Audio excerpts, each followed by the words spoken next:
Okay, let's take a look at these other options.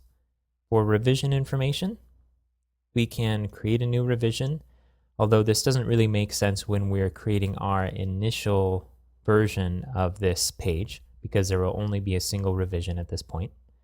Let's go ahead and take a look at the URL path settings. When we created the home page and we got to this option, we said we'd cover it later. So let's go ahead and take a look at this and talk about it briefly. The idea of an alias is that sometimes you want the URL in the browser bar to say something specific when you go to a specific page. And you see this all the time on websites. So for example, I'm going to go up here to the address bar. You would see magnificent.com/about for an about page. Now, if we created this page without an alias, we would get a URL that would be very similar to the one we got for the home page, which was node/1. That number will just increment, and for this page, we would get node/2.